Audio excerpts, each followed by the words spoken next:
사형수들이 갇힌 감옥에서 자라난 고아 소년, 그리고 궁형을 받은 죄인의 딸로 빈민가에서 자란 소녀. 이 비천한 두 남녀는 훗날 대제국 한나라의 가장 높은 곳, 황제와 황후의 자리에 오릅니다. 밑바닥에서 시작해 천하를 거머쥔 이 기적같은 이야기의 여주인공은 바로 황후 허평군입니다. 하지만 권력의 정점에서 그녀를 기다린 것은 영광이 아닌 끔찍한 비극이었습니다. 제국의 후계자를 낳은 직후 갓난아이의 첫 울음소리가 차에 먹기도 전에 그녀가 핏빛 독약을 마시고 절명한 것입니다. 사지에서도 살아남아 운명을 뒤바꾼 한 선제조차 아내의 산실에 스며든 죽음의 그림자는 막지 못했습니다. 가장 낮은 곳에서 피어난 강인한 여인은 왜 가장 안전해야 할 황궁 깊은 곳에서 숨을 거두어야 했을까요? 이 잔혹한 죽음의 진실을 파헤치기 위해서는 화려한 황궁의 문을 닫고 두 사람이 처음 만났던 장안의 초라한 뒷골목으로 시선을 돌려야 합니다. 핏빛 비극의 씨앗은 이미 허평군의 아버지 세대부터 잉태되고 있었습니다. 그녀는 가난한 평민이었습니다. 하지만 단순한 가난이 아니었습니다. 그녀의 아버지는 허광한이라는 사내로 본래 황제를 모시는 말단 관리였습니다. 그러나 젊은 시절 황제를 수행하다가 실수로 다른 사람의 말 한 장을 가져가는 어처구니없는 실수를 저질렀습니다. 권력의 눈에 평민의 목숨과 존엄은 먼지만도 못했습니다. 이 사소한 실수로 허광한은 절도죄라는 억울한 누명을 썼고 남성성을 거세당하는 가장 치욕스러운 형벌인 궁형을 선고받았습니다. 거세당한 아버지 밑에서 자란다는 것, 그것은 고대 봉건 사회에서 인간 이하의 취급을 받는다는 것을 의미했습니다. 허평군은 어린 시절부터 사람들의 멸시, 어린 시선과 조롱 속에서 살아야 했습니다. 이 상처투성이의 환경은 역설적으로 그녀의 내면을 단단하게 만들었습니다. 그녀는 세상의 화려함 뒤에 숨겨진 잔인함을 알았고 타인의 고통에 공감할 줄 아는 깊고 따뜻한 심성을 갖춘 여인으로 성장했습니다. 감옥에서 젖을 동냥하며 자란 황손과 거세당한 죄인의 딸. 절대 마주칠 일 없을 것 같던 이 두 개의 버려진 운명은 마치 시스템의 거대한 오류처럼 장안의 허름한 뒷골목에서 교차하게 됩니다. 10대 후반이 된 유병희는 사면을 받아 감옥에서 나왔지만 여전히 가진 것 없는 몰락한 황족일 뿐이었습니다. 그는 투계를 즐기고 뒷골목의 건달들과 어울려 다니는 껄렁한 청년이었습니다. 황실 그 누구도 이 젊은이를 거들떠보지 않았습니다. 유병희를 안타깝게 여긴 액정령 장하가 나섰습니다. 장하 역시 궁형을 당해 남성성을 잃은 인물이었습니다. 그는 상처 입은 자들의 연대감 때문이었을까요? 장하는 자신이 모은 사재를 털어 평소 알고 지내던 궁형 죄인 허광한의 딸 허평군과 유병희의 혼인을 주선합니다. 기원전 75년 화려한 예물도 축복하는 고관대작들도 없는 초라한 혼례식이 열렸습니다. 거세당한 환관이 사비를 털어 마련해준 조촐한 밥상 앞에서 반역자의 아들과 죄인의 딸은 서로의 상처를 보듬으며 부부가 되었습니다. 장안성의 좁고 누추한 집, 거친 보리밥과 짠 소금국을 나누어 먹으면서도 두 사람은 처음으로 온전한 안식처를 느꼈을 것입니다.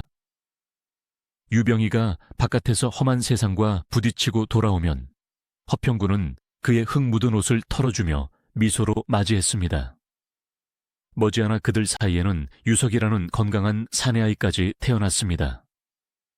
가장 밑바닥에 있었기에 그들은 역설적으로 권력의 소용돌이에서 벗어나 완벽한 평화와 행복을 누리고 있었습니다. 그들은 권력도 돈도 원하지 않았습니다. 그저 이 작은 행복이 영원하기만을 바랐을 것입니다. 하지만 운명은 이들을 가만두지 않았습니다. 역사의 수레바퀴는 가장 잔인한 방식으로 이 평범한 가족을 덮치기 위해 서서히 굴러오고 있었습니다. 기원전 74년 황궁 미양궁에서 21살의 젊은 황제 소재가 갑작스럽게 붕어합니다. 후사조차 남기지 못한 죽음이었습니다. 황제의 죽음은 곧 거대한 권력의 진공 상태를 의미했습니다. 그리고 이 진공을 채우기 위해 어둠 속에서 움직이는 한 마리의 거대한 거미가 있었습니다. 바로 당대 최고의 권력자이자 섭정이었던 곽광이었습니다. 곽광은 황제를 자유자재로 갈아치울 수 있는 무소불위의 권신이었습니다. 그는 자신의 입맛에 맞는 허수아비 황제가 필요했습니다. 머리가 굵거나 지지 세력이 있는 황족은 곤란했습니다. 그는 완벽하게 백지 상태인 조종하기 쉬운 체스 말을 찾기 위해 제국 전체를 샅샅이 뒤지기 시작했습니다. 그리고 곽광의 날카로운 시선이 향한 곳은 바로 장안성 뒷골목의 누추한 집에서 거친 밥을 먹고 있던 20살의 청년 유병이었습니다. 어느 날 갑자기 황실의 화려한 마차가 평군과 병이의 초라한 집 앞에 멈춰 섰습니다. 금빛 갑옷을 입은 군사들이 도열하고 최고의 관료들이 유병이 앞에 무릎을 꿇었습니다. 허평군은 문틈으로 그 광경을 지켜보며 숨을 죽였습니다. 남편이 황제가 된다는 것, 그것은 벼락출세가 아니라 사방이 적들로 둘러싸인 피비린내 나는 콜로슴 한가운데로 발가벗겨진 채 던져지는 것과 같다는 사실을 밑바닥 인생을 살아온 그녀는 본능적으로 직감했을 것입니다. 그렇게 황제라는 무거운 왕관이 가장 어울리지 않는 사내의 머리 위로 떨어졌습니다. 두 사람의 소박하고 따뜻했던 삶은 완전히 끝이 났습니다. 그리고 제국의 가장 거대하고 오만한 권력 집단은 이로 황궁에 입성하게 된 천한 부부를 향해 날카로운 이빨을 드러내기 시작합니다. 미양궁의 거대하고 육중한 붉은 문이 굉음을 내며 닫혔습니다. 장안성 뒷골목에 자유로운 공기를 마시며 살던 유병희와 허평군에게 그 문소리는 마치 거대한 새장, 아니 또 다른 감옥에 갇히는 소리와도 같았을 것입니다. 20살의 유병희는 한나라 제10대 황제, 선제로 즉위합니다. 천하의 모든 권력을 쥔 자리였지만 실상은 가장 화려한 옷을 입은 인질에 불과했습니다. 궁궐의 삶은 겉으로는 눈이 부시도록 찬란했지만 그 이면은 숨이 막힐 듯한 억압과 감시로 점철되어 있었습니다. 젊은 부부가 마주한 진짜 적은 외부의 오랑캐가 아니었습니다. 그것은 바로 제국의 뼈대 깊숙이 뿌리내린 거대한 정치 기득권층 곽광과 그의 가문이었습니다. 곽광은 단순한 신하가 아니었습니다. 그는 선대 황제 무제 시절부터 권력의 심장부에 있었고 어린 소재를 대신해 제국을 통치했으며 심지어 유병희를 황제로 앉히기 직전에는 무능하다는 이유로 향그방 유아를 폐위시킨 전력까지 있었습니다. 황제를 세우고 패하는 생사여탈권이 그의 손끝에 있었습니다. 역사 기록에 남겨진 소름 끼치는 일화 하나가 있습니다. 유병희가 황제로 즉위한 후 곽광과 함께 마차를 타고 종묘로 향할 때였습니다. 유병희는 자신을 꿰뚫어 보는 듯한 곽광의 서늘한 기운과 압도적인 위압감에 짓눌려 등줄기에서 식은땀이 비 오듯 흘렀고 바늘 방석에 앉은 것처럼 극도의 공포를 느꼈다고 합니다. 훗날 사관들은 이를 망자재배라는 사자성어로 기록했습니다. 황제조차 권신 앞에서는 땀을 쥐며 떨어야 했던 이 기형적인 권력 구조 속에서 가장 참혹한 멸시와 공격의 표적이 된 것은 다름 아닌 황제의 조강지처 허평군이었습니다. 장안의 귀족 사회, 이른바 1%의 엘리트들에게 평군은 눈의 가시를 넘어선 시스템의 오점이었습니다. 그녀의 아버지는 죄를 짓고 남성성을 거세당한 궁형죄인 출신이었습니다. 대대로 벼슬을 세습하며 순수하고 고귀한 혈통을 자랑하던 귀족들에게 천안 뒷골목에서 자란 범죄자의 딸이 자신들의 머리 꼭대기인 황후의 자리에 앉는다는 것은 세계관 자체가 붕괴되는 치욕이었습니다. 평군의 손은 비단을 만지며 자란 귀족 여인들의 손과 달랐습니다. 남편의 거친 옷을 빨고 직접 밥을 짓느라 굳은 살이 박여 있었습니다. 궁녀들과 환관들조차 뒤에서는 그녀의 투박한 말투와 촌스러운 행사액을 비웃었습니다. 그 화려하고 거대한 궁궐에서 그녀는 철저하게 고립된 이방인이었습니다. 그리고 이 귀족들의 오만함과 혐오감을 가장 극단적으로 대변하는 인물이 등장합니다. 바로 곽광의 아내 호연입니다. 권력의 단맛에 깊이 중독된 곽씨 가문의 안주인 호연의 야망은 끝이 없었습니다. 그녀에게 남편의 섭정 권력만으로는 부족했습니다. 그녀는 자신의 핏줄을 황실의 정통성 속에 영원히 박아놓고 싶어 했습니다.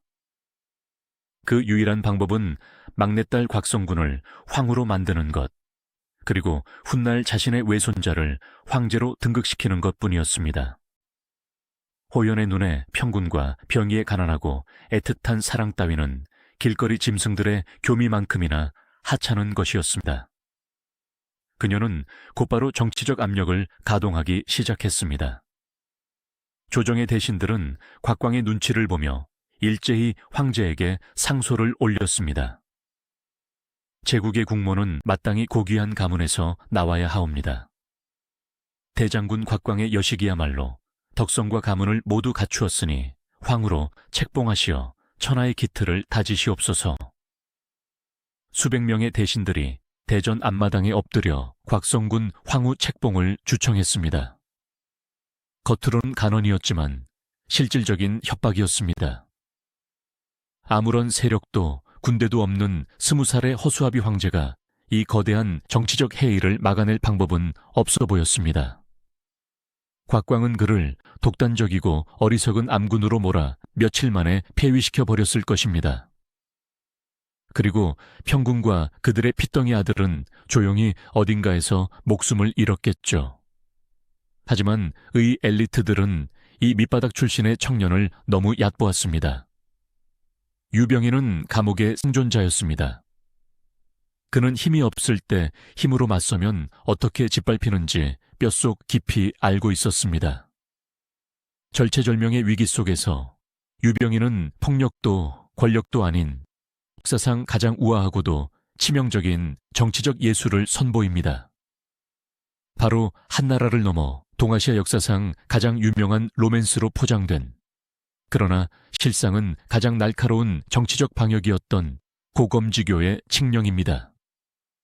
어느 날 아침 긴장감이 감도는 조정에 황제의 조서 하나가 내려왔습니다.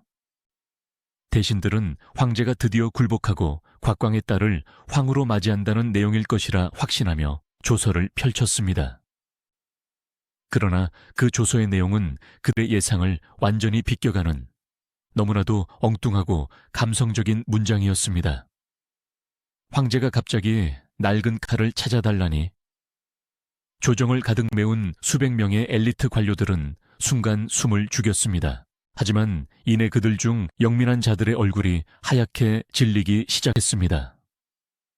미천하던 시절이란 황제가 감옥과 뒷골목을 전전하던 암흑기를 뜻했고, 즐겨 차고 다니던 낡은 칼이란 바로 그 혹독한 시절을 함께 견뎌낸 조강지처 허평군을 의미했습니다.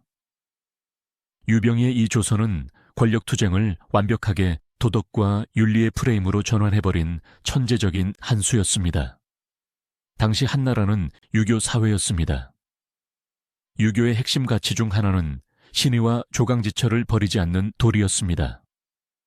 만약 신하들이 황제에게 낡은 칼은 버리시고 새롭고 화려한 명검을 취하십시오 라고 말한다면 그것은 황제에게 유교적 도덕을 버리고 불의를 행하라고 강요하는 꼴이 됩니다.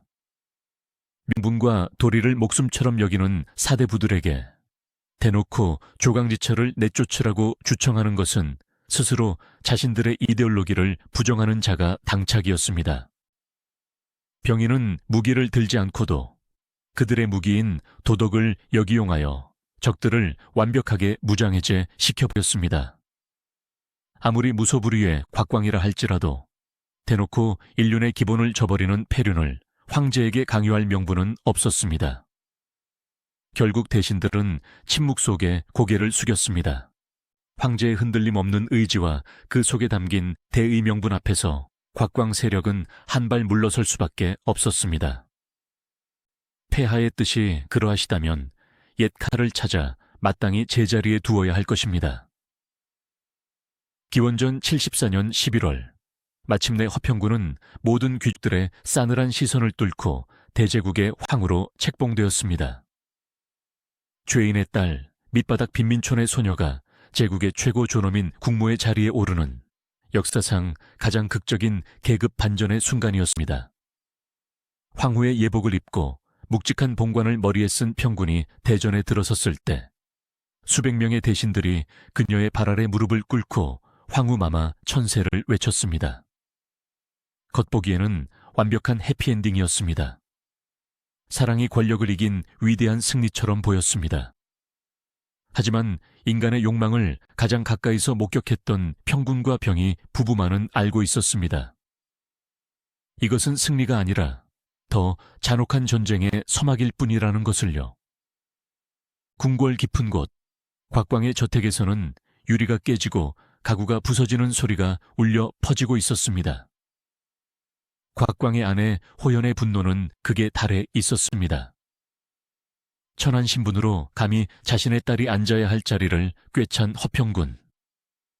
호연에게 이 상황은 단순한 정치적 패배가 아니라 엘리트의 자존심이 밑바닥 빈민에게 짓밟힌 참을 수 없는 모욕이었습니다.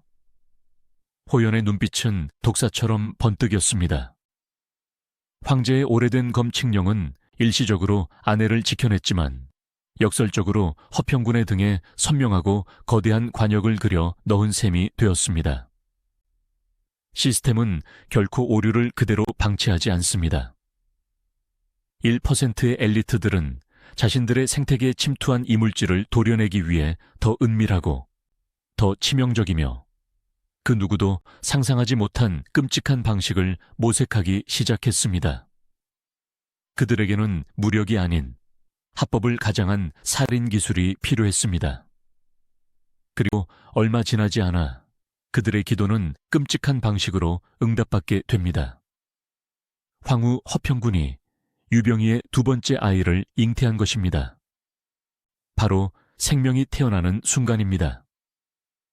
평군의 임신 소식은 유병희에게는 환희였지만 어둠 속에 숨죽여 있던 암살자들에게는 완벽한 살인의 알리바이가 제공된 것과 같았습니다. 기원전 71년 미양궁에 경사스러운 소식이 전해졌습니다. 황후 허평군이 두 번째 아이를 잉태한 것입니다. 보통의 가정, 나아가 평범한 황실이었다면 이 소식은 제국의 축복이어야 했습니다. 남편 유병희의 얼굴에는 오랜만에 감옥 시절의 천진난만한 미소가 번졌을 것입니다. 황실의 대를 잇고 자신의 권력 기반을 다질 수 있는 절호의 기회였으니까요. 하지만 이 잉태는 권력의 생태계를 지배하던 기득권층에게는 국가 안보를 위협하는 시한폭탄과도 같았습니다. 많은 역사 드라마는 이를 곽광의 아내 호연의 개인적인 질투나 딸을 황후로 만들고자 하는 천박한 욕심 정도로 치부합니다. 이것은 감정적인 치정극이 아닙니다. 이것은 계급의 생존이 걸린 몹시 차갑고 계산적인 정치적 예방 살인이었습니다. 당시 곽씨 가문은 군대, 재정, 인사 등 제국의 모든 것을 장악하고 있었습니다. 들에게 단 하나 없는 것이 있었으니 바로 황실의 순수한 정통성이었습니다. 그들은 권력을 유지하기 위해 반드시 자신들 혈통이 섞인 아이를 다음 황제로 만들어야만 했습니다. 밑바닥 출신의 허평군이 아들을 낳은 데 이어 또다시 아이를 가졌습니다. 미래의 제국은 곽씨 가문이 아니라 범죄자 허광한의 피가 절반 섞인 자들에 의해 통치될 것입니다. 이는 곽씨 가문에게 권력의 상실을 넘어 가문의 멸문지화를 의미했습니다. 호연은 권력의 속성을 누구보다 잘 아는 짐승 같은 후각을 지닌 여인이었습니다. 그녀는 직감했습니다.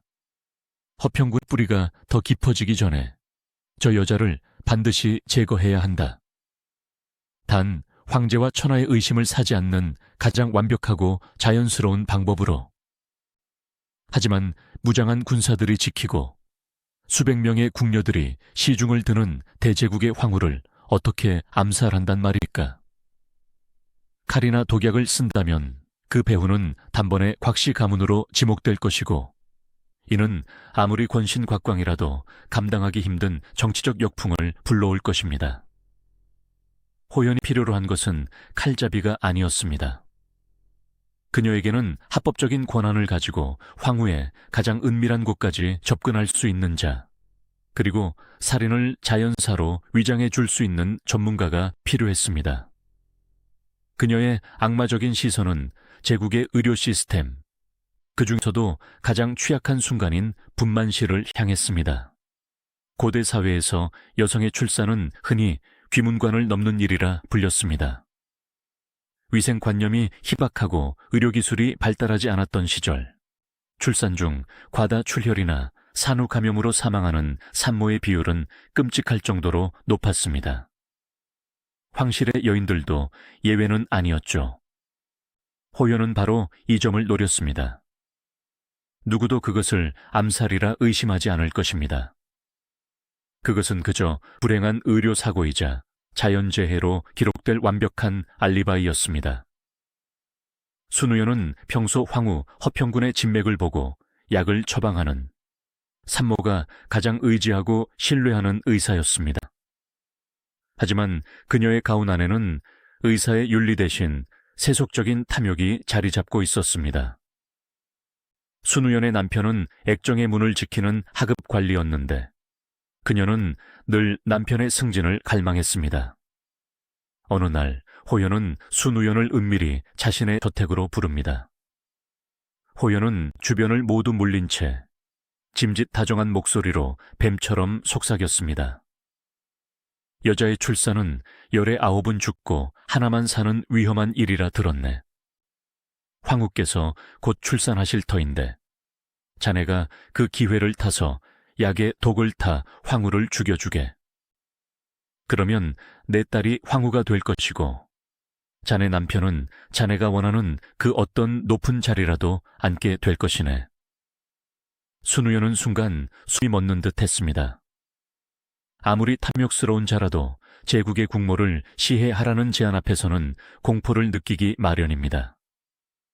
그녀가 떨리는 목소리로 약은 반드시 다른 어이들과 함께 맛을 보아야 하는데 어찌 독을 탈 수 있단 말입니까? 라며 주저하자 호연은 섬뜩한 미소를 지으며 못을 박았습니다.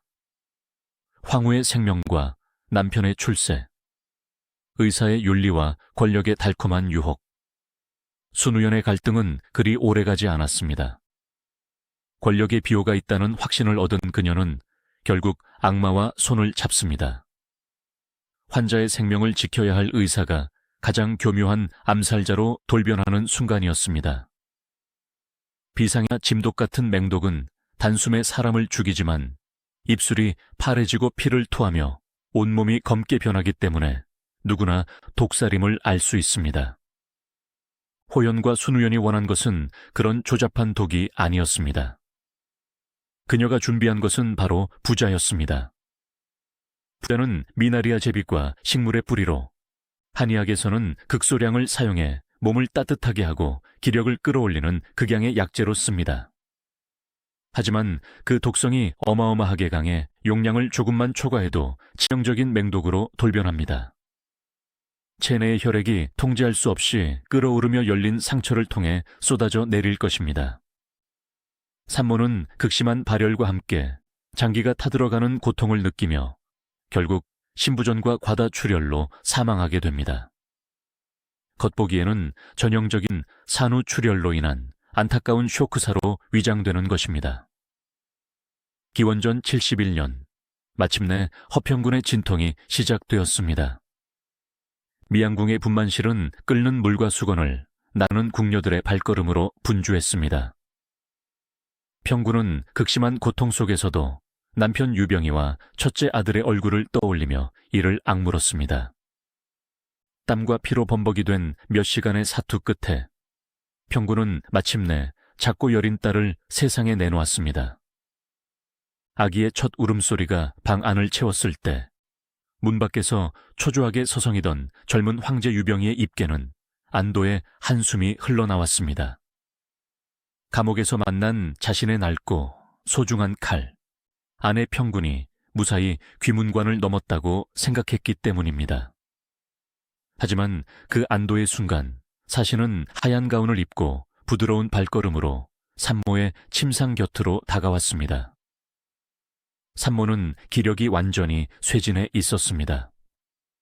눈을 뜨는 것조차 힘겨워하는 평군에게 믿고 의지하던 여의 순우연이 미리 조제해온 환약 형태의 약탕을 들고 왔습니다. 이 약은 본래 산모의 기를 보충하고 뭉친 어혈을 풀어주는 평범한 탕약이었습니다. 하지만 아무도 보지 못한 순간 순우연의 소매 속에서 미리 치사량으로 빻아둔 부자 가루가 탕약 속으로 스며들었습니다. 독가루는 뜨거운 탕약 속에서 흔적도 없이 녹아내리며 짙은 갈색의 완벽한 흉기로 완성되었습니다. 황후마마 출산으로 기력이 많이 상하셨사옵니다. 이 탕약을 드시어 옥체를 보존하소서. 순우연의 목소리는 평온했고 그녀의 손은 흔들림이 없었습니다. 인간의 잔혹함이 극에 달하는 순간은 괴물이 포효할 때가 아니라 일상적인 얼굴로 미소 지으며 사리를 건넬 때입니다. 허평군은 아무런 의심 없이 입을 열었습니다. 밑바닥에서부터 숱한 멸시를 견뎌내며 황제의 곁을 지켰던 그토록 선량하고 강인했던 여인은 자신이 가장 신뢰하던 의사가 건넨 따뜻한 사발을 양손으로 받아 들었습니다. 따뜻한 약물이 평군의 식도를 타고 넘어갔습니다. 황후가 약을 모두 비워낸 걸 확인한 순우연은 조용히 빈 사발을 거두며 한 걸음 물러섰습니다. 그녀의 임무는 끝났습니다. 이제 독이 제 할 일을 하기를 기다리기만 하면 되었습니다.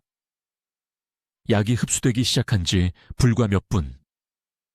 평군의 얼굴에서 핏기가 가시고 그녀의 숨소리가 갑자기 거칠어졌습니다. 잔잔하던 침상 위에서 그녀의 손가락이 경련을 일으키기 시작했습니다.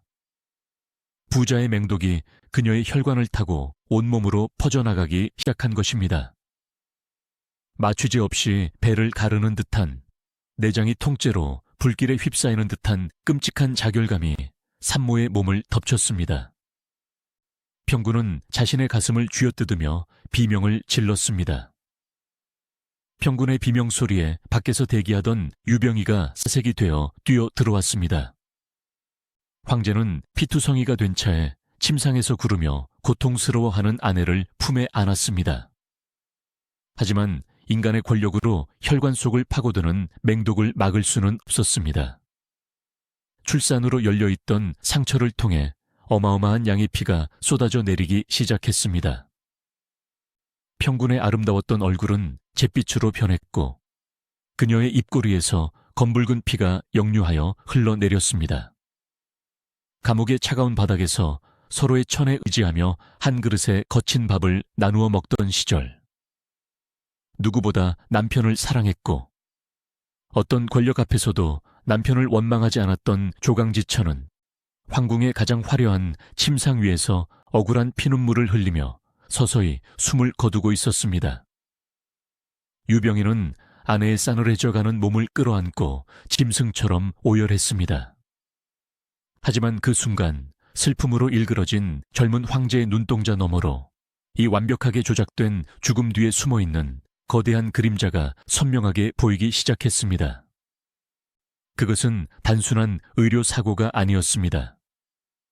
자신을 허수아비로 세운 자들, 자신의 오래된 검을 비웃던 자들이 내린 사형 선고였습니다. 아내의 식어가는 시신을 품에 안은 채 21살의 유병희는 역사상 가장 끔찍하고 기나긴 침묵 속으로 빠져듭니다. 그는 울부짖음을 멈추었습니다. 그리고 천천히 고개를 들어 방안을 둘러보았습니다.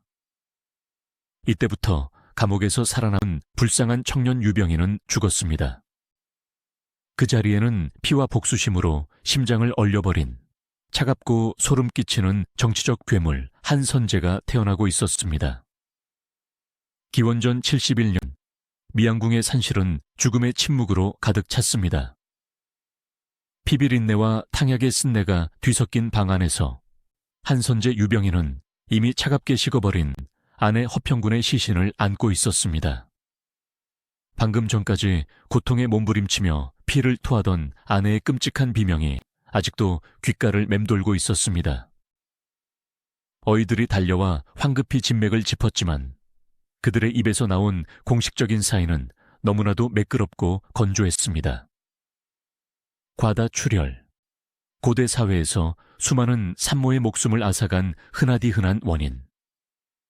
하지만 많은 사가들은 감옥의 밑바닥에서 인간의 추악한 본성을 꿰뚫어 보는 법을 배운 유병희가 이때 이미 직감했을 것이라 추측합니다.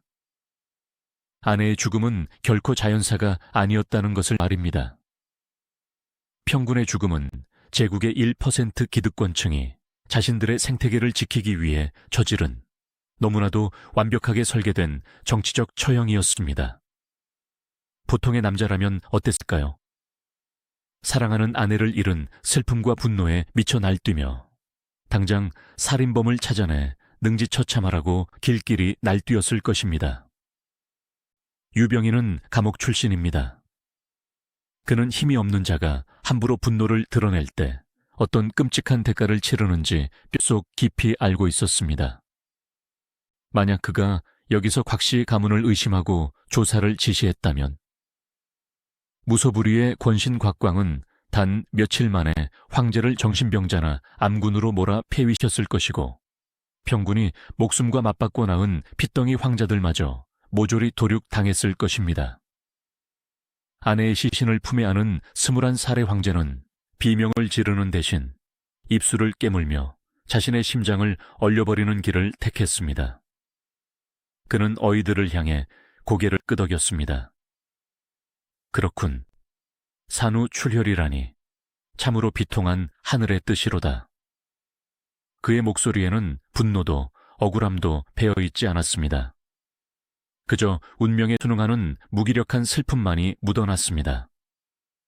바로 이것이 유병희가 선택한 첫 번째 생존 전략, 즉 감정의 완벽한 분리였습니다. 아내를 잃은 남편의 자아는 미양궁의 차가운 바닥에 묻어버리고 오직 권력의 정글에서 살아남아 복수의 칼을 가는 냉혈한 정치 괴물로 다시 태어난 것입니다. 그는 평군의 장례를 성대하게 치러주었지만 범인에 대한 그 어떤 의문도 제기하지 않았습니다. 그의 소름 끼치는 침묵 속에서 곽씨 일가는 안도의 한숨을 내쉬며 승리의 축배를 들 준비를 하고 있었습니다. 황후의 죽음 직후 장안성의 권력 지형은 곽씨 가문의 안주인 호연의 뜻대로 완벽하게 재편되는 듯 보였습니다. 하지만 아무리 치밀한 범죄라도 흔적은 남기 마련입니다. 황후를 모시던 다른 어이들 사이에서 은밀한 소문이 돌기 시작했습니다. 황후가 죽기 직전 여의 순우연이 독단적으로 알 수 없는 환약을 탕약에 섞어 올렸다는 사실을 누군가 목격한 것입니다. 대신들 중 일부가 순우연의 의료 행위에 의문을 품고 그녀를 옥에 가두어 신문해야 한다는 상소를 올렸습니다. 이때 역사서 깊은 곳에 숨겨져 있던 매우 흥미롭고도 치명적인 디테일이 등장합니다. 당시 제국의 1인자이자 섭정이었던 곽광은 놀랍게도 처음에는 아내 호연이 저지른 이 끔찍한 암살극을 전혀 모르고 있었습니다. 순우연이 하옥되어 고문을 받을 위기에 처하자 사색이 된 호연은 마침내 남편 곽광에게 무릎을 꿇고 진실을 실토합니다. 천하를 호령하던 철혈 재상 곽광조차 아내의 말을 듣고 경악을 금치 못했습니다. 황후시에는 구족을 멸하는 대역죄. 곽광은 두려움에 떨며 당장 아내를 결박해 황제에게 바칠지 고민했습니다. 하지만 권력의 꼭대기에 선 자의 도덕은 언제나 피보다 진한 법이 없습니다.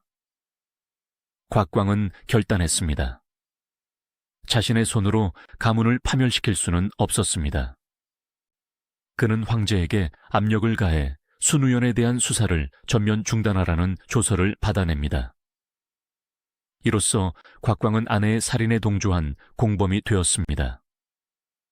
이 사건은 한나라 조정 전체가 곽씨 가문의 발 아래 철저히 부패해 있음을 보여주는 가장 완벽한 증거습니다. 살인범이 백주대낮에 거리를 활보하고 살인을 지시한 배우는 제국의 최고 권력을 누리며 그 살인을 덮어준 자는 만인지상의 대우를 받았습니다. 그는 무서운 집중력으로 적들의 생리를 관찰하고 있었습니다. 그는 적들이 법 위에 군림하고 있으며 어설픈 정의감으로는 이 거대한 마피아 조직을 꺾을 수 없다는 것을 명확히 인식했습니다. 그는 호연히 순우연의 남편을 높은 벼슬에 앉혀주며 범죄에 대한 보상을 내릴 때도 못 본 척 고개를 돌렸습니다. 유병인은 철저하게 이빨을 감춘 채 그들이 방심의 늪에 깊이 빠져들기만을 기다렸습니다. 그리고 머지않아 유병희의 인내심 시험하는 역대급의 심리적 고문이 시작됩니다. 유병희는 대전을 가득 메운 대신들을 내려다보았습니다. 그들의 등 뒤에는 아내를 독살한 살인마 호연의 탐욕스러운 웃음이 아른거리고 있었습니다. 보통의 인간이라면 이 끔찍한 모욕 앞에서 굴질을 하며 쓰러졌을 것입니다. 어떻게 자신의 조강지처를 잔인하게 죽인 원수의 딸을 새 아내로 맞이할 수 있단 말입니까? 그러나 여기서 유병희는 인류 역사상 가장 소름 끼친 정치적 연기를 시작합니다. 그의 얼굴에는 희미한 미소가 번졌습니다. 짐도 대장군의 여식이 훌륭하다는 것을 익히 알고 있소. 천하의 안정을 위해 기꺼이 곽성군을 황후로 맞이하겠소. 이 선언은 유병희의 내면이 완전히 둘로 쪼개지는 이른바 정치적 정신분열의 시작점이었습니다. 장안성 전체가 들썩이는 화려한 혼례식이 열렸습니다. 과거 평군과 나누었던 초라하지만 따뜻했던 보리밥 대신 온갖 진수성찬과 금은보화가 넘쳐나는 기괴한 잔치였습니다. 유병희는 붉은 혼례복을 입고 자신의 아내를 죽인 가문의 딸에게 다가가 다정하게 손을 잡았습니다. 밤이 되자 황제는 곽성군과 합방을 했습니다. 어둠 속에서 살인자의 딸을 품에 안고 사랑을 속삭여야 했던 유병희의 시면을 상상해 보십시오. 그녀의 채취에서 아내 평군이 피를 토하며 죽어가던 그날의 비릿한 피냄새를 맡지 않았을까요? 하지만 유병희는 완벽했습니다. 그는 낮에는 곽광의 국정 운영을 칭송하며 모든 권력을 양보하는 착한 허수아비 역할을 충실히 수행했고, 밤에는 곽성군을 그 누구보다 총애하는 자상한 남편을 연기했습니다. 황제의 연기가 얼마나 완벽했던지 의심 많고 교활한 호연조차 황제가 과거의 일을 완전히 잊고 자신의 딸에게 푹 빠졌다고 굳게 믿었습니다. 곽광 역시 황제가 자신을 친아버지처럼 두려워하고 존경한다고 착각했습니다. 유병희는 자신을 철저하게 지우고 곽씨 가문이 원하는 가장 이상적인 핏줄이자 완벽한 사위로 거듭났습니다. 그는 심지어 곽광의 일가 친척들에게 엄청난 영지와 벼슬을 하사하며 그들의 오만함을 하늘 끝까지 키워주었습니다. 이것은 적들을 권력의 단맛에 흠뻑 취하게 만들어 스스로 무장 해제시키려는 극도로 위험하고 잔혹한 살육의 전이였습니다. 돼지를 도축하기 전 가장 살이 찌도록 먹이를 잔뜩 주는 것과 같은 이치였죠. 황제가 원수와 동침하며 뼈를 깎는 인내를 이어가던 그 고독한 밤들. 황궁의 가장 깊은 곳에서 서늘한 칼을 가는 소리만이 유병희의 텅 빈 가슴속을 울리고 있었습니다. 이 지옥 같은 연극이 막을 내리기 위해서는 오직 단 한 가지 조건이 채워져야만 했습니다. 제국의 가장 거대한 산맥이자 모든 비극의 우산이었던 대장군 곽광. 그가 자연의 섭리에 따라 영원히 눈을 감는 그날을 황제는 피눈물을 삼키며 기다리고 또 기다렸습니다. 그리고 마침내 기원전 68년 황제가 곽성군과 거짓된 부부의 연을 맺은 지 3년째 되던 해, 장안성의 모든 권력을 움켜쥐었던 늙은 호랑이 곽광이 노안으로 숨을 거둡니다. 곽광의 장례식장. 거대한 관동 앞에 엎드려 통곡하는 곽씨 가문 사람들 틈에서 황제 유병이 역시 누구보다 슬픈 얼굴로 눈물을 흘리고 있었습니다. 하지만 무겁게 내리깔린 황제의 두 눈빛에는 3년 전 평군이 죽던 날부터 차갑게 얼어붙어 있던 섬뜩한 살기가 서서히 녹아내리며 불길처럼 타오르기 시작했습니다. 사냥의 시간이 다가온 것입니다. 기원전 68년 봄, 장안성은 거대한 슬픔으로 뒤덮였습니다. 한무제 이래 제국의 기틀을 다지고 3명의 황제를 섬기며 사실상 무소불위의 권력을 휘둘렀던 대장군 곽광이 마침내 세상을 떠난 것입니다. 황제 유병인은 곽광의 죽음 앞에 그 누구보다 비통해했습니다. 그는 천자의 체면마저 내려놓고 곽광의 장례를 황제에 준하는 극진한 예우로 치르도록 명했습니다. 황금과 보옥으로 장식된 수의를 하사하고 옥으로 만든 관인 찬옥갑을 내렸으며 황실의 능묘인 무릉 곁에 그의 묘자리를 마련해 주었습니다. 황제가 직접 상복을 입고 장례 행렬을 배웅하는 파격적인 모습에 장안의 백성들은 황제의 깊은 효심과 은혜에 감격했습니다. 하지만 황제의 얼굴에 흐르는 그 뜨거운 눈물 뒤에는 무려 4년이라는 인고의 세월 동안 차갑게 얼어붙어 있던 무서운 사리가 도사리고 있었습니다. 권력의 세계에서 가장 무서운 복수는 칼을 뽑아드는 것이 아닙니다. 적에게 칼자루를 쥐어주는 척며 그 칼날이 결국 그들 자신의 목을 향하게 만드는 것입니다. 유병인은 곽광이 죽은 직후 곽씨 일가를 숙청하기는커녕 오히려 그들에게 전례 없는 벼슬과 영지를 퍼붓기 시작했습니다. 곽광의 아들 곽우를 우장군으로 승진시키고 조카 곽운과 곽산에게도 군대의 요직과 막대한 시급을 내렸습니다. 곽씨 가문의 일가 친척은 물론이고 그 집안의 사돈의 팔촌까지 줄줄이 조정의 핵심 요직을 꿰찼습니다. 황제의 이러한 조치에 곽씨 가문 사람들은 기고만장해졌습니다. 이것은 유병희가 설계한 치명적인 심리전, 즉 교병필파의 완벽한 적용이었습니다.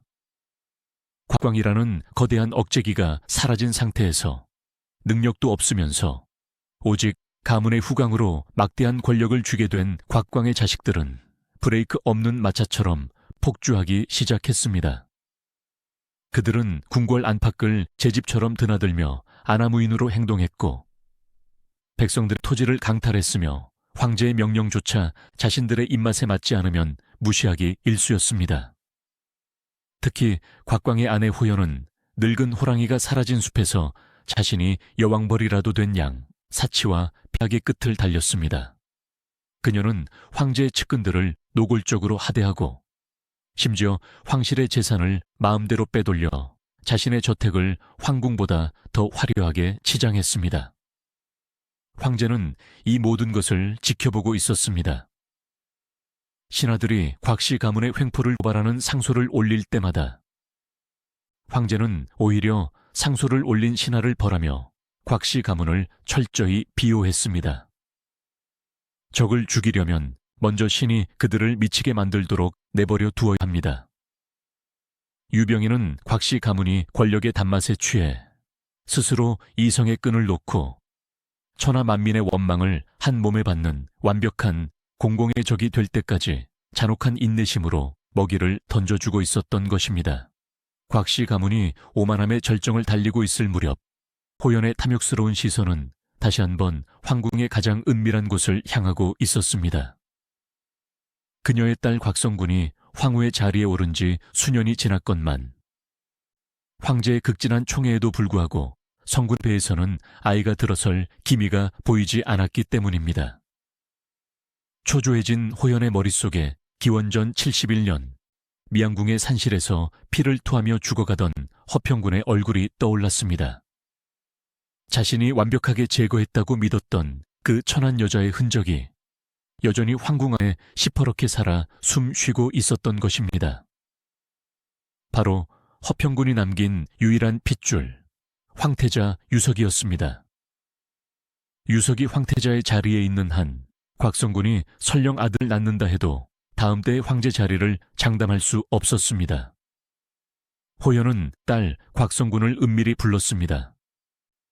어미의 손에 묻은 피의 역사를 알고 있던 딸에게 호연은 다시 한번 악마의 지령을 내립니다. 참으로 끔찍한 모녀였습니다. 곽성군은 어미의 명을 받고 황태자를 독살할 기회를 노리기 시작했습니다. 그녀는 황태자에게 다과를 내리고 식사를 대접하며 끊임없이 빈틈을 찾았습니다. 하지만 그들은 유병희를 너무 얕보았습니다. 아내를 잃고 심장을 얼려버린 황제는 단 한순간도 경계의 끈을 놓지 않고 있었습니다. 그는 아내를 잃은 지옥 같은 고통 속에서도 평군이 남긴 유일한 혈육이자 자신의 분신인 유성만큼은 어떤 수를 써서라도 지켜내겠다고 맹세한 아버지였습니다. 황궁 안에서 소리 없는, 그러나 피를 말리는 극도의 심리전이 펼쳐졌습니다. 황제는 겉으로는 곽성군을 사랑하는 척하며 그녀의 처소를 수시로 드나들었지만 황태자의 일거수일투족을 철저하게 자신의 통제 아래 두었습니다. 황제는 황태자의 모든 음식과 물을 직접 검식하게 했습니다. 자신이 믿는 환관들이 먼저 기미를 보지 않은 음식은 절대 태자의 입에 들어가지 못하게 막았습니다. 곽성군이 친히 다과를 들고 태자를 찾아올 때면 황제는 늘 우연을 가장해 나타나 그 다과를 자신이 먼저 집어먹거나 실수인 척 상을 엎어버렸습니다. 황태자의 유모와 시종들은 전부 유병희가 감옥 시절부터 인연을 맺었던 돈이나 권력에 절대 매수되지 않는 목숨을 건 충신들로 채워졌습니다. 곽성군은 여러 차례 독약을 숨기고 태자에게 접근했지만 철통 같은 황제의 방어망과 태자 주변의 촘촘한 감시망을 뚫지 못했습니다. 번번이 독살에 실패한 곽성군은 처소로 돌아와 분노와 공포에 질려 눈물을 흘렸습니다. 그녀 역시 본능적으로 느끼고 있었던 것입니다.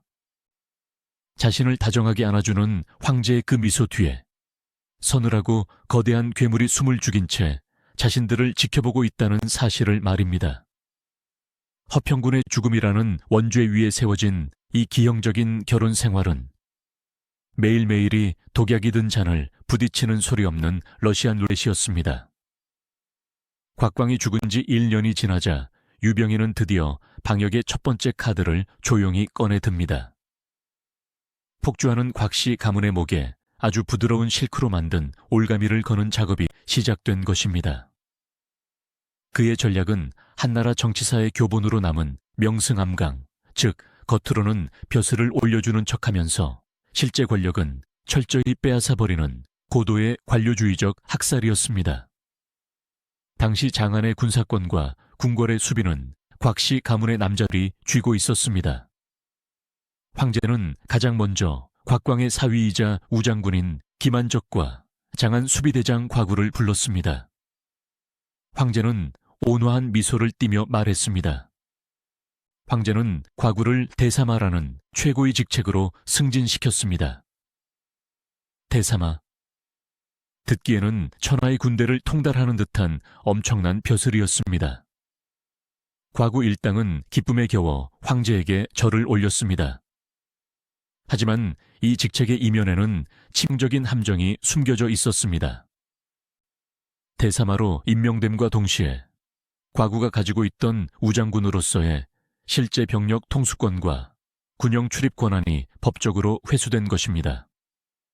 그는 화려한 관복을 입고 조정의 가장 높은 자리에 앉았지만 그의 손에는 단 한 명의 병사도 움직일 수 있는 호부가 쥐어져 있지 않았습니다. 황제는 이 방식을 곽씨 일가 전체에 적용했습니다. 군대를 지휘하던 과군과 곽산에게는 막대한 황금과 높은 품계를 내려 그들을 화려한 저택 안으로 밀어넣은 뒤 그들이 쥐고 있던 핵심 군사요직에는 황제 자신이 감옥 시절부터 은밀히 키워온 평민 출신의 측근들이나 곽광에게 핍박받아 원한을 품고 있던 장군들을 정역적으로 배치했습니다. 궁궐의 문을 지키는 근위대장들 역시 곽씨 가문의 사람들에게서 황제의 신복들로 하룻밤 사이에 교체되었습니다. 이 교체 작업은 피 한 방울 흘리지 않고 너무나 합법적이고 연계로운 승진이라는 명분 아래 이루어졌기에 곽씨 일가는 저항할 명분조차 찾지 못했습니다. 자신들의 권력이 해체되고 있다는 사실을 깨달았을 때는 이미 미양궁의 모든 성문과 장안의 군대가 유병희의 통제 아래 놓인 후였습니다. 마치 거대한 거미줄에 걸린 나비처럼 곽씨 가문은 화려한 날갯짓을 계속했지만 이미 몸통은 유병희가 쳐놓은 촘촘한 함정 속으로 깊숙이 파고들고 있었습니다. 이 무렵 장안성에는 이상한 소문이 돌기 시작했습니다. 황제가 허평군 황후의 능묘를 자주 찾으며 밤새도록 통곡을 한다는 것이었습니다. 그리고 과거 허평군의 죽음 당시 여의 순우연을 조사해야 한다고 주장했다가 곽광에 의해 쫓겨났던 관리들이 다시 하나둘씩 조정의 요직으로 복귀하고 있었습니다. 둔감했던 호연의 등줄기에도 마침내 서늘한 식은땀이 흐르기 시작했습니다. 자신들을 향해 미소 짓던 황제의 얼굴이 사실은 10년 동안 칼을 갈아온 복수기의 끔찍한 가면이었음을 깨달은 순간 곽씨 가문은 극도의 공포와 편집증에 사로잡혔습니다. 빠져나갈 구멍은 없었습니다. 군사권은 회수되었고 궁궐은 막혔으며 여론은 이미 폐악질을 일삼던 그들에게 등을 돌린 지 오래였습니다. 쥐도 궁지에 몰리면 고양이를 무는 법입니다. 극한의 공포에 질린 호연과 곽씨 가문의 남자들은 결국 절대 건드려서는 안 될 최후의 발악을 기획하게 됩니다. 권력을 빼앗긴 자들이 선택할 수 있는 유일하고도 가장 파멸적인 길, 바로 황제 암살과 무장 쿠데타였습니다. 허평군이 억울하게 눈을 감은 지 5년, 감옥에서 자란 빈민 출신의 제왕 유병희가 드디어 10년을 차갑게 벼려온 복수의 칼집을 열어젖힐 시간이 다가오고 있었습니다. 기원전 66년, 곽씨 가문의 거대한 저택은 겉보기엔 여전히 화려했지만 그 내부는 서서히 무너져 내리는 모래성과도 같았습니다. 명승암강에 덫에 걸려 군사권과 실권을 모두 빼앗긴 곽광의 아들 곽우와 조카 곽운. 곽사는 극심한 권력의 금단 증상에 시달리고 있었습니다. 과거에는 그들이 기침만 해도 장안성의 대신들이 납작 엎드렸지만 이제는 조정에 나가도 아무도 그들의 명령을 듣지 않았습니다. 황제 유병희가 새로 임명한 감옥 시절부터 충성을 맹세했던 평민 출신의 측근들과 곽씨 일객의 원한을 품었던 관리들이 그들을 철저히 무시하고 고립시켰기 때문입니다. 권력을 이래려 간다는 것은 의 기득권층에게는 산소가 희박해지는 것과 같은 극도의 공포였습니다. 게다가 그들의 목을 조르는 더 끔찍한 소문이 장안성 뒷골목을 타고 저택 안으로 새며들고 있었습니다. 폐하께서 5년 전 허평군 황후의 붕어 사건을 다시 캐고 계신다. 당시 황후를 진맥했던 여의 순우연의 주변 인물들이 은밀히 내수사로 압송되고 있다더라. 이 소문을 들은 곽광의 아내 희대의 악녀 호연은 사시나무 떨듯 발작을 일으켰습니다. 평군의 죽음을 완벽한 자연사로 위장했다고 믿었던 그녀의 오만함은 이제 뼈를 깎는 편집증적 공포로 돌변했습니다. 그녀는 밤마다 피를 토하며 죽어가던 허평군의 환영에 시달렸고 궁궐에서 황제가 보낸 사신이 올 때마다 사약을 내리러 온 것이 아닌가 하여 혼비백산했습니다. 공포는 인간의 이성을 마비시키고 가장 파멸적인 선택을 충동질합니다. 호연은 마침내 가문의 남자들을 모두 밀실로 불러 모았습니다. 그녀의 두 눈은 이미 광기로 번뜩이고 있었습니다. 황제가 모든 것을 알고 있다. 이대로 가만히 앉아 기다린다면 우리 가문은 황제의 칼날 아래 구족이 멸해질 것이다. 장군께서 살아계실 때 천하가 우리 것이었거늘 어찌 저 밑바닥에서 굴러먹던 천한 놈에게 우리 목을 내어준단 말이냐. 호연의 선동에 곽우, 곽운, 곽산 등 곽씨 가문의 수뇌부들은 반역을 결의합니다.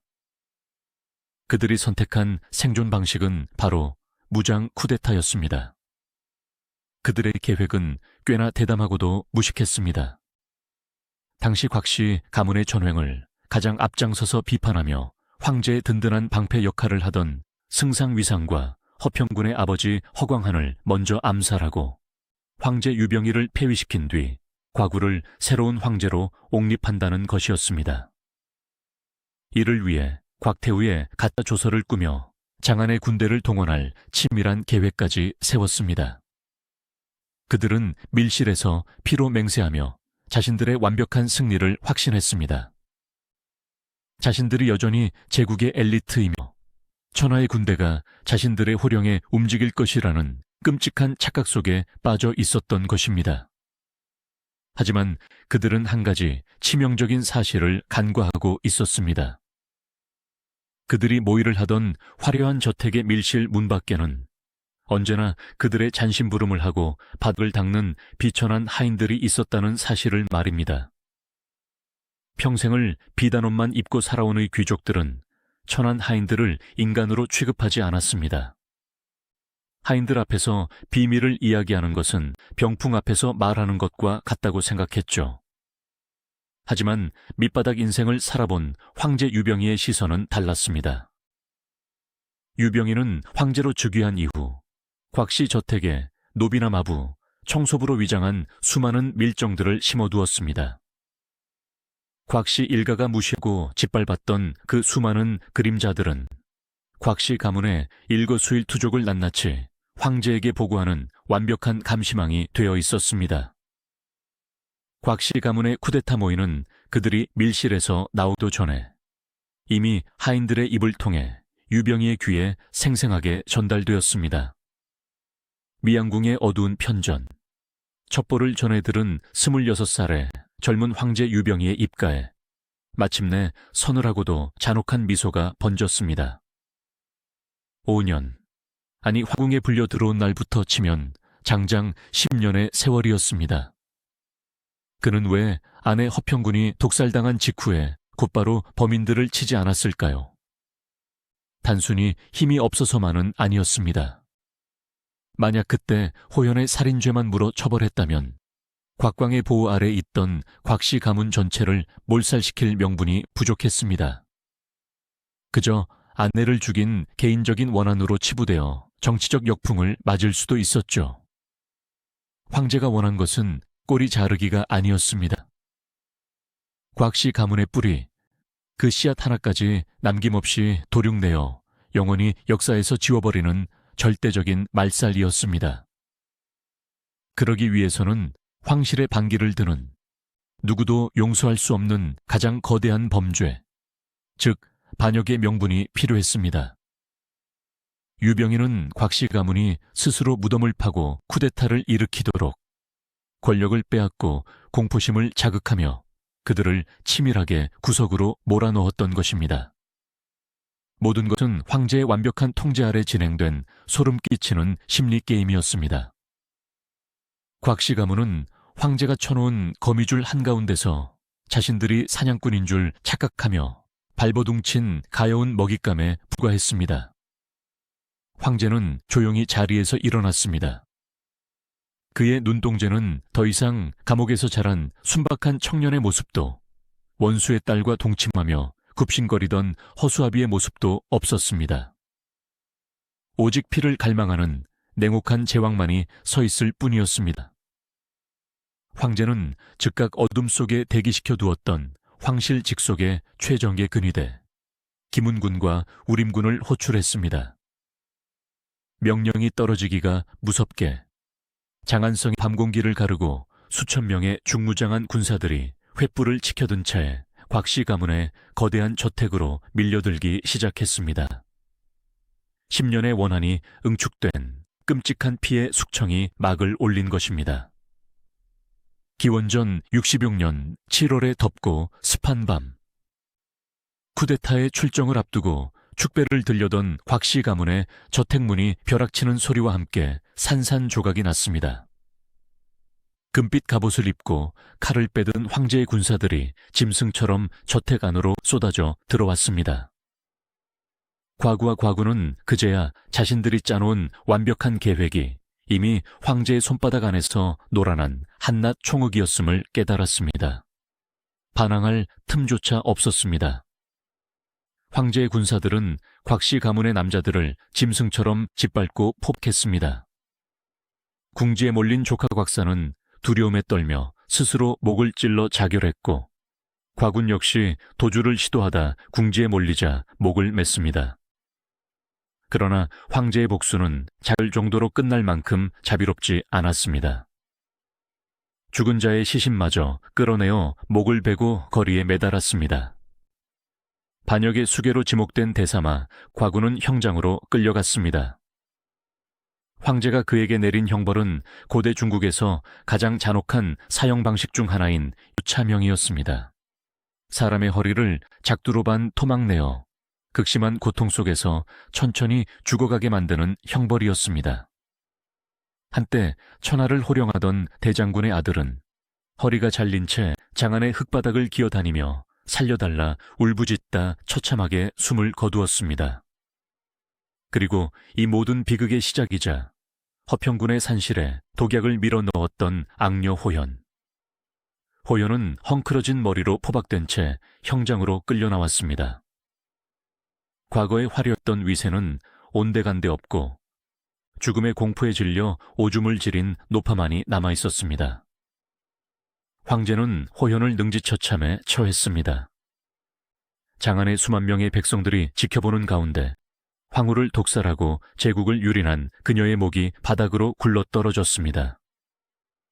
황후의 탕약에 독을 탔던 여의 순우연 역시 하옥되어 끔찍한 고문 끝에 자신이 저지른 짓을 모두 낱낱이 자백하고 가족들과 함께 형장의 이슬로 사라졌습니다. 황제의 서늘한 명령 한마디에 곽씨 가문과 조금이라도 연관된 일가 친척, 그들의 빈객과 당여들 수천 명이 줄줄이 체포되었습니다. 한나라 역사서인 곽광전의 기록에 따르면 이때 곽씨와 연루되어 멸문지화를 당한 가문만 무려 수청에 달했고, 연루되어 처형당하거나 유배된 자가 장안성의 거리를 꽉 채웠다고 전해집니다. 이것은 황제가 평군이 피를 토하며 죽어가던 그 산실에서 침묵 속으로 삼켰던 피해 복수에 대한 무서운 집념의 결과였습니다. 그렇다면 이 피바람 속에서 황제의 옆자리에 앉아있던 여인, 아내를 죽인 원수의 딸이자 자신의 새 황후였던 곽성군의 운명은 어떻게 되었을까요? 황유병인은 쿠데타 진압이 끝난 직후 곧바로 조서를 내려 곽성군을 황후의 자리에서 폐위시킵니다. 황후 곽씨는 독을 품고 흉악한 마음을 지녀 황태자를 시해하려 하였으니 그 죄가 하늘에 닿는다. 마땅히 황후의 자리에서 물러나 소대궁으로 거처를 옮기라. 과거 그녀와 붉은 홀레복을 입고 입을 맞추며 사랑을 속삭였던 남편은 사라졌습니다. 황제는 곽성군을 죽이지 않고 가장 깊고 어두운 별궁에 가두어 평생 동안 자신의 가문이 멸문당한 고통을 씹으며 살아가도록 방치했습니다. 장안성의 하늘에는 며칠 동안 피비린내가 가시지 않았습니다. 수천 명의 시신이 수레에 실려 나가고 천하를 호령하던 거대한 곽씨 가문은 문자 그대로 역사에서 완전히 삭제되었습니다. 미양궁의 가장 높은 곳, 아무도 없는 텅 빈 대전에 홀로 선 한선제 유병이, 그는 발 아래 무릎 꿇은 수백 명의 새로운 신하들을 내려다보습니다. 이제 더 이상 그의 등 뒤에서 숨을 죽이고 노려보는 곽광의 서늘한 기운도 없었고, 아내를 멸시하던 귀족들의 오만한 시선도 존재하지 않았습니다. 천하는 완벽하게 그의 것이 되었습니다. 권력투쟁의 최종 승리자, 감옥에서 살아남은 핏덩이가 제국의 유일무이한 절대 군주로 우뚝 선 위대한 순간이었습니다. 하지만 황제의 귓게는 만세소리 대신 다른 소리가 환청처럼 맴돌고 있었습니다. 10년 전 낡은 집에서 자신을 향해 밥상을 차려주며 웃음 짓던 허평군의 목소리. 그리고 미양궁 산실에서 피를 토하며 고통 속에 죽어가던 평군의 찢어지는 비명소리. 그는 복수에 성공했지만 그의 영혼은 이미 산산조각이 나 있었습니다. 원수를 갚기 위해 원수의 딸을 품에 안고 웃어야 했던 그 기형적이고 잔혹했던 수년의 세월은 유병희의 내면에 있던 마지막 한 줌의 인간성마저 완전히 태워버렸습니다. 황제는 조용히 눈을 감았습니다.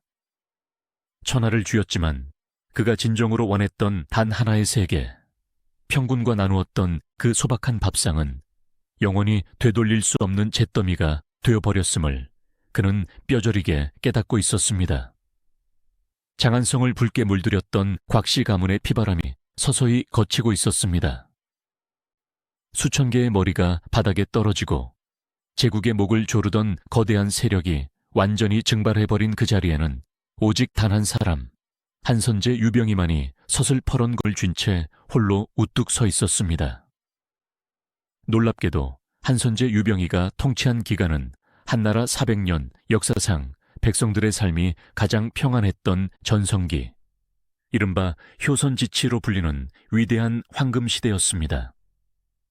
가장 밑바닥 감옥에서 태어나 흙먼지 속에서 자란 제왕만이 알 수 있는 백성의 고통을 그는 대대적인 개혁과 태평성대로 승화시켰습니다.